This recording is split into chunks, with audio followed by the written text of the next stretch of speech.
Okie dokie, here we go. We're gonna do a spiral block. We're gonna work with one of our 7, we already did one. 7 remaining large blocks to fill out the outside border of our Quilt As You Go quilt. So I have got my 12 by 15 inch rectangle marked, and then I have the middle going both ways marked, so center is all marked. I have my thread brought up dead center, and I have my spiral ruler. I'm going to take my spiral ruler and I'm going to take my 1/2 inch gap right there. I'm going to make sure the bottom of my spiral ruler is firmly nested around my foot. And now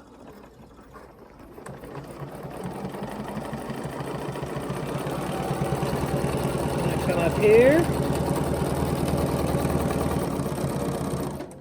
Oops. Stop. Now I'm going to rotate. If you remember the last time we did this, you make sure that you center over that bottom mark there so that you end up in the same place you started. And I'm going back. And I end up right where I started. On this particular design, you're going to have a whole bunch of start stops in the center, so be real careful that you're staying as close to the center as you can. Now, this is the fun part of this one.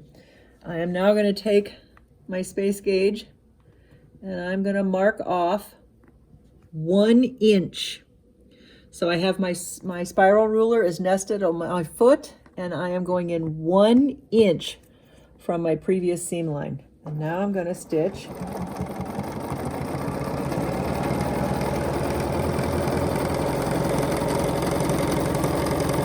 all the way out to this edge. And now I'm going to gap it another inch. I'm going to travel down very carefully.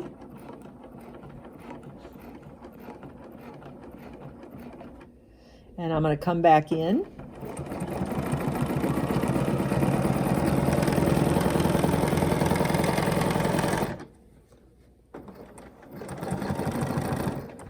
And I'm going to gap it another inch, like that.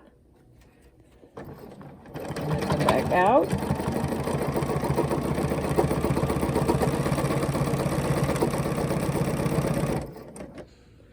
And I'm going to gap it another inch.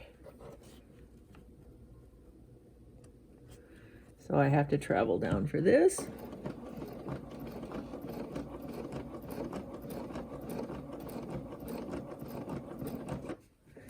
And I'm coming in.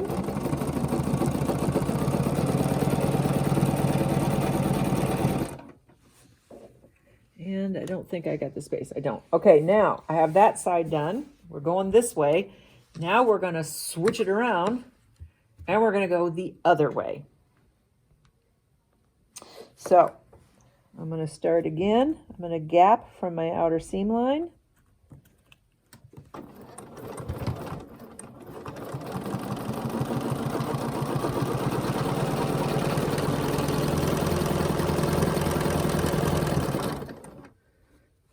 I'm going to do some traveling again. This appears to be moving a little bit. Oh, yeah.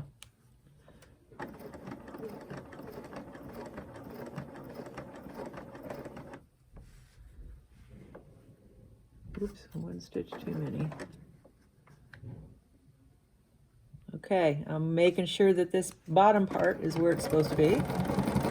Coming back down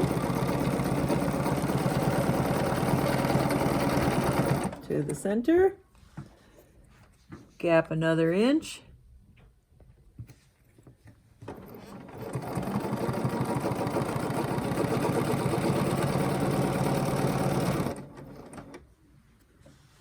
and I'm going to gap down to here now.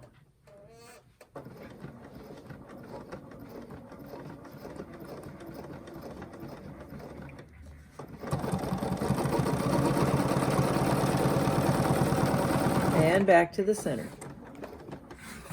Now the next thing you're going to do is I'm going to go 180 degrees. And the reason I'm going to do that, I'm going to do this exact design over here. Once I've done it over here, then I'm going to do it here and here. The reason I'm going to go 180 degrees is because I don't want to warp my sandwich. If I go around clockwise or counterclockwise, I'm going to twist my sandwich.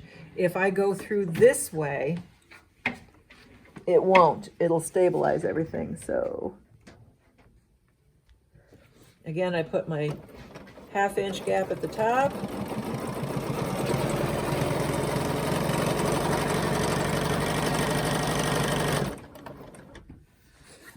And then I'm going to rotate it. Make sure I'm nested where I started so I can come back and end in the same place.